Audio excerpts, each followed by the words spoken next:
Friends, आज हम सीखेंगे कि हमारे पृथ्वी पे कैसे क्लाइमेट चेंज होता है। हर एक एरिया का अलग अलग क्लाइमेट होता है, उसका क्या लॉजिक है, क्यों ऐसा होता है। जैसे कि हम जानते हैं कि सन की रोशनी हमारे अर्थ पे आती है। सन के अराउंड हमारा जो प्लेनेट है वो रिवॉल्व करता है। रिवॉल्व मीन्स एक पूरा चक्कर लगाता है। एक पूरा चक्कर लगाने में लगभग 1 साल लग जाते हैं। 1 साल को हम कह सकते हैं कि 365 डेज 5 आवर्स 48 मिनट 56 सेकंड, इतना समय लग जाता है हमारे अर्थ को एक पूरा रिवॉल्यूशन लेने में अराउंड सन।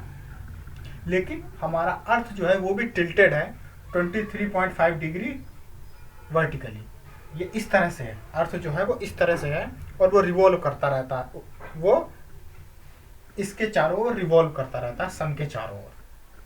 ठीक, अब हमारा अर्थ भी सेल्फ रोटेशन में रहता है हमेशा।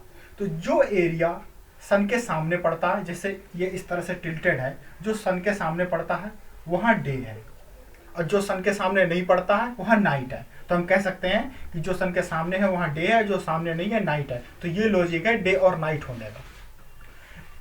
पूरे 1 साल में जो एरिया, जैसे पोलर रीजन है, आर्कटिक अंटार्कटिक, यहाँ पे सन की रोशनी पहुंचती ही नहीं है। तो यहाँ पे क्या है, बहुत कोल्ड एनवायरनमेंट होता है। और जो ये जो बीच का है इक्वेटोरियल एरिया, और ये जो ट्रॉपिकल हम कह सकते हैं 15 डिग्री नॉर्थ 15 डिग्री साउथ, यहाँ पे बारिश ज़्यादा होती है।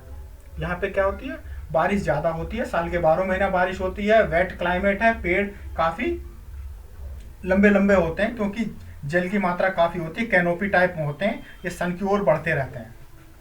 तो यहाँ का वेट क्लाइमेट है क्योंकि सन की रोशनी हमेशा जाती रहती है। इसी तरह से यहाँ पे सब ट्रॉपिकल रीजन है। सब ट्रॉपिकल रीजन पे क्या होता है कि बारिश जो होती है वो एक सर्टेन लिमिटेड टाइम के लिए होती है, और लेकिन सन की रेज भी काफ़ी तेज यहाँ पहुँचती है। इस वजह से यहाँ पे काफ़ी डिजर्ट है, चाहे नॉर्थ कंटिनेंट चाहे साउथ हो।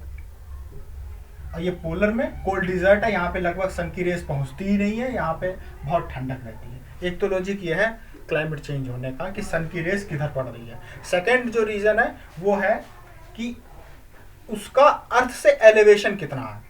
जिस एरिया में हम रह रहे हैं, जैसे उत्तराखंड में देखिए आप, है तो वो ट्रॉपिक ऑफ कैंसर पे ही हमारा कंट्री है। इंडिया जो ट्रॉपिक ऑफ कैंसर पे ही है।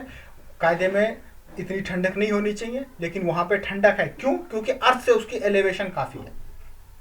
तो जिन एरियाओं की अर्थ से एलिवेशन काफ़ी है, जैसे हिमालयन रीजन हो गया, रॉकी रीजन हो गया, ठीक है, वहाँ पे माउंटेन्स एरिया उसको कह सकते हैं, जहाँ बर्फबारी होती है, वहाँ का टेम्परेचर काफ़ी डिप रहता है, काफ़ी डिप करता है।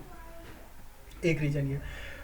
अलग से एक रीजन ये है कि आखिरकार वहाँ वो जो लैंड मास है, हमारे जो अर्थ है, उस पर 75% वाटर है और 29% या 25% के आसपास लैंड मास है। वाटर ज़्यादा है।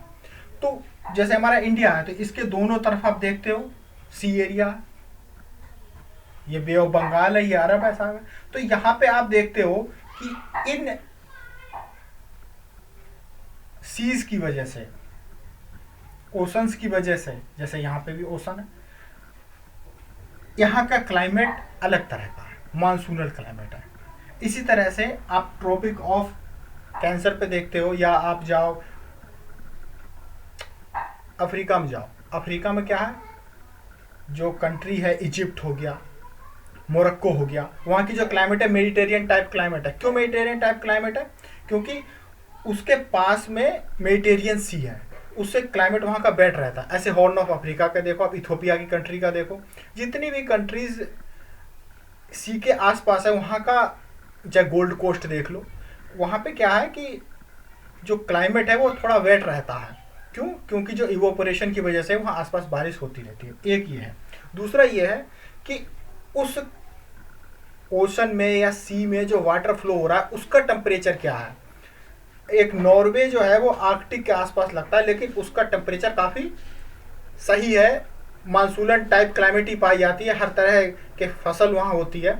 उस का वजह यह है कि जो धारा जाती है नॉर्वे के पास से, वो गर्म जल धारा है। ठंडे एरिया में होने के बावजूद भी उसके पास जो सी की जो धारा है वो गर्म है, जिसकी वजह से वहाँ का क्लाइमेट क्या है, वेट क्लाइमेट है। मीन्स वहाँ हर तरह आप ये देख सकते हो एक सीजनल मानसून की तरह है वहाँ का क्लाइमेट। एक ये हो गया।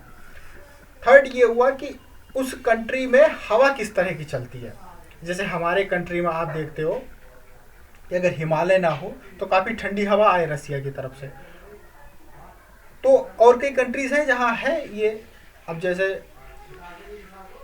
कोई एरिया ऐसा है जो कि वृष्टि छाया प्रदेश में पड़ जाता है, जहाँ की बारिश हिमालय के ऊपर चढ़ते चढ़ते वहीं बारिश हो जाती है, दूसरे एरिया में बारिश हो ही नहीं पाती है। जैसे आप राजस्थान में देख लो, राजस्थान का यही केस है। एक मानसूनर टाइप क्लाइमेट होते हुए भी ये दिक्कत है। या कई रीजन्स ऐसे हो सकते हैं कि जैसे मान लीजिए कि तमिलनाडु का एरिया है, लौटते हुए मानसून से बारिश होती है। तो कुछ जियोग्राफिकल लॉजिक्स भी हैं जिसकी वजह से ऐसा होता है। बाकी जो क्लाइमेट है वो मेजर इम्पैक्ट डालता है वहाँ के लोगों के रहन सहन, खान पीन, हर चीज़ पे। आप साउथ इंडिया में देख सकते हो अलग तरह का खान पीन है, नॉर्थ इंडिया में अलग टाइप का खान पीन है। जिस तरह का क्लाइमेट है उस तरह से लोग कपड़े पहनते हैं, उस तरह से खाते पीते हैं। Thank you very much. If you like video then give me likes. Thank you.